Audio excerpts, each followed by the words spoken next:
is AI taking our jobs away? Is it taking my job away today? Well, we tend to focus on basically our friends, our family, our co-workers, and our colleagues. Can some of those jobs be impacted? Yes, but that's in our consciousness. What we don't focus on is what I was kind of articulating. Everything that happens where jobs are being created in the new AI economy. Let's focus on that. From Bangalore all the way to Cerebral Valley in San Francisco, the conversation with VCs, founders, AI experts like you has really been a polarized conversation. On one side, you have, like I said, a hope-based narrative. Then there is a fear-based perspective. It's a fine line to balance these out when it comes to AI because, like you said during your presentation, and I was taking notes, is the fact that actually an AI economy would lead to probably 500 million more jobs here in India, because we're sitting here in New Delhi at Bharat Mandapam at the NDTV World Summit. It could actually be beneficial for all of us sitting in this room. That's something I want to get out of the way right at the start. Absolutely. And in fact, I'll be provocative over here. What could be impacted? If we perform our jobs, go home, and spend time on Instagram Reels, yeah, we'll get impacted at some point of time.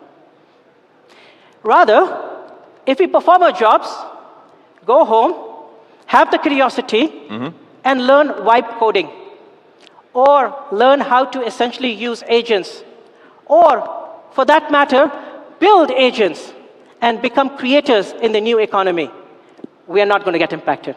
Since this masterclass is also becoming a little bit of a myth buster, the conversation in the tech world has always been about AGI. Sam Altman says something, Elon Musk says something else, and then Jensen comes to India and then he's also talking about artificial superintelligence. AGI was the first level, now we're talking about ASI, when some of these machines that you saw on the stage actually become more competent at some of these intelligence things that he was talking about than humans themselves. Now, this is not a fear anymore. The reason I want to ask you this, Nitin, is AGI, ASI, if the right sort of controls, privacy, security, right, some of the biases are not eliminated, is it a worrisome future for all of us? Because things are moving at a lightning pace. Well, even the steam engine was worrisome 250 years back. Yet, the steam engine, which was criticized in those times, and the criticism was, and I'll kind of use the analogy of those times, if a man, and the concept in those times was kind of a man, so I will apologize to the women in the room, but the criticism was that if a man can't essentially earn his wages or whatever they earned through a hard day's labor and through sweat and tears, what value is of that man? That was the criticism of a steam engine, because it was seen as taking away the value of a person, the job that they performed, the labor that they undertook. But it was mechanical, it was human labor.